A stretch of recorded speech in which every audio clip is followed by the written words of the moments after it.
ഇനി നമ്മൾ പഠിക്കാൻ പോകുന്നത് ഹിസ്റ്ററിയിലെ തേർഡ് ചാപ്റ്റർ ആയിട്ടുള്ള ആൻ എംപയർ അക്രോസ് 3 കോണ്ടിനെൻ്റ് എന്ന് പറഞ്ഞിട്ടുള്ള പാഠമാണ്. 3 വൻകരയിലേക്ക് വ്യാപിച്ചു കിടക്കുന്ന റോമിനെ പറ്റിയാണ് ഇതിൽ പറയുന്നത്. ഏഷ്യ, ആഫ്രിക്ക, യൂറോപ്പ് എന്നീ 3 വൻകരയിലേക്കാണ് ഈ റോം എന്ന് പറയുന്ന സാമ്രാജ്യം കിടക്കുന്നത്. ടൈബർ നദിയുടെ തീരത്താണ് റോം സിറ്റുവേറ്റ് ചെയ്യണത്. പിന്നെ അവിടുത്തെ മെയിൻ ലാംഗ്വേജ് എന്ന് പറഞ്ഞാൽ ലാറ്റിൻ ആണ്. പിന്നെ വാസ്റ്റ് എംപയർ ആണ്, അഥവാ വലിയ രാജ്യമാണ്. പിന്നെ മെഡിറ്ററേനിയൻ സീ ആണ്. ഇത് ഹാർട്ട് ഓഫ് റോമൻ എംപയർ എന്ന് പറയുന്നത് മെഡിറ്ററേനിയൻ സീനെ പറ്റിയാണ്. പിന്നെ അവിടുത്തെ എക്കണോമിക് സിസ്റ്റം എന്ന് പറഞ്ഞാൽ അടിമത്തമാണ്. പിന്നെ അവിടെ പറയുന്ന സോഴ്സസ്, പ്രമാണങ്ങൾ, ലെറ്റേഴ്സ്, സ്പീച്ച്, ലോസ് എന്നിവയാണ്. പിന്നെ അവിടുത്തെ ഭൗതിക അവശിഷ്ടങ്ങൾ എന്ന് പറഞ്ഞാൽ കെട്ടിടങ്ങൾ, സ്മരണകൾ, പിന്നെ നാണയങ്ങൾ, വർണ്ണക്കല്ലുകൾ എന്നിവയാണ്. അതുപോലെ തന്നെ വടക്ക് ഭാഗത്ത് റൈൻ ആൻഡ് ഡാന്യൂബ് റിവേഴ്സും പിന്നെ തെക്ക് ഭാഗത്ത് സഹാറ മരുഭൂമിയാണ് ഉള്ളത്. ഇനി റോമാ സാമ്രാജ്യത്തെക്കുറിച്ച് പഠിക്കാനുള്ളത് അടുത്തുള്ള ഇറാനിയനെ കുറിച്ചിട്ടാണ്. ഇറാനിയനും റോമനും ഭയങ്കര ശത്രുതയിലായിരുന്നു. ഇത്രയും കാര്യങ്ങളാണ് റോമിനെ കുറിച്ചിട്ട് ഇൻട്രൊഡക്ഷൻ. ഇനി റോമിൻ്റെ 2 ഫേസസ് ഉണ്ട്. ഏർലി റോമൻ എംപയറും ലാറ്റിൻ റോമൻ എംപയറും. ഈ ലാറ്റിൻ റോമൻ എംപയറിന് മറ്റൊരു പേരും കൂടി ഉണ്ട്, ലാറ്റിൻ ആൻറ്റിക്വിറ്റി.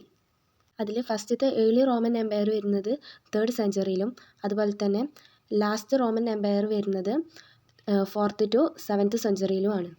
പിന്നെ അതുപോലെ തന്നെ മറ്റൊരു ചോദ്യം കൂടി ഇവിടുന്ന് ഇമ്പോർട്ടൻ്റ് ആയി നോക്കണം. റോമൻ എംപയറും ഇറാനിയൻ എംപയറും തമ്മിലുള്ള ഡിഫറൻസ്.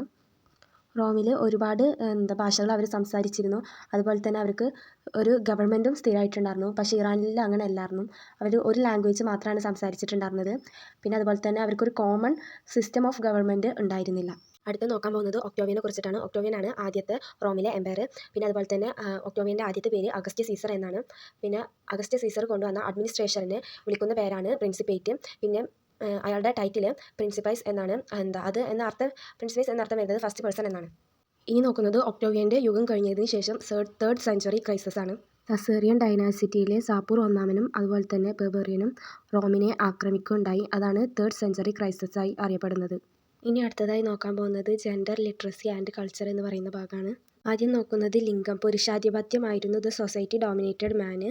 സ്ത്രീകൾക്ക് കുടുംബസ്വത്ത് ലഭിച്ചിരുന്നില്ല. No ownership properties. വിവാഹമോചനം എളുപ്പമായിരുന്നു. Easy to diverse. പുരുഷന്മാർക്കിടയിൽ വൈകിയ വിവാഹമായിരുന്നു. Light marriage system. ഇതാണ് ലിംഗത്തിനെ കുറിച്ച് ചോദിച്ചാൽ അവിടെ പ്രധാനമായിട്ട് എഴുതേണ്ടത്. അടുത്ത ടോപ്പിക്ക് സാക്ഷരതയാണ്. വ്യത്യസ്ത തരം സാക്ഷരതയാണ് ഉണ്ടായിരുന്നത്. സാക്ഷരത കൂടിയതും കുറഞ്ഞതും ഉണ്ടായിരുന്നു.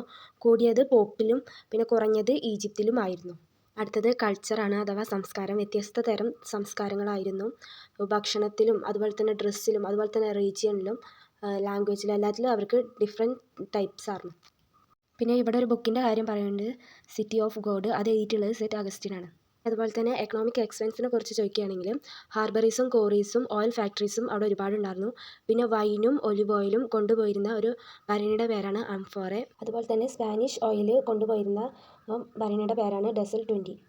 പിന്നെ അവിടെ വാട്ടർ മിൽസും ഉണ്ടായിരുന്നു. മബാലിയ എന്ന പേരിലാണ് അവിടുത്തെ അടുപ്പിൻ്റെ ആകൃതിയിലുള്ള കുടിലുകൾ അറിയപ്പെട്ടിരുന്നത്. പിന്നെ റോമിൽ അടിമത്താണ് ഉണ്ടായിരുന്നത്. പിന്നെ ഇവിടെ ഒരു ബുക്കിൻ്റെ കാര്യം പറയുന്നുണ്ട്, നാച്ചുറൽ ഹിസ്റ്ററി. അത് എഴുതിയത് പ്ലീനിയാണ്. അടുത്തതായി പഠിക്കുന്നത് സോഷ്യൽ ഹൈറാർക്കീസ് ആണ്. അത് കൊണ്ടുവന്നത് ടാക്കിറ്റ്സ് ആണ്.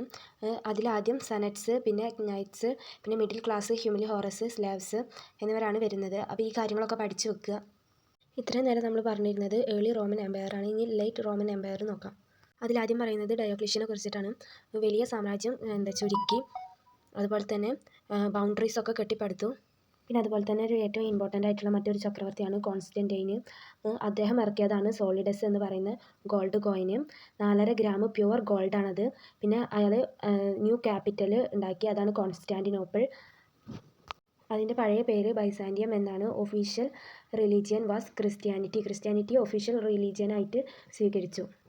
ഇനി റോമിലെ മതത്തെക്കുറിച്ചോ ദൈവത്തെക്കുറിച്ചോ ചോദിക്കുകയാണെങ്കിൽ എഴുതേണ്ടത് ബഹുദൈവ വിശ്വാസികളായിരുന്നു.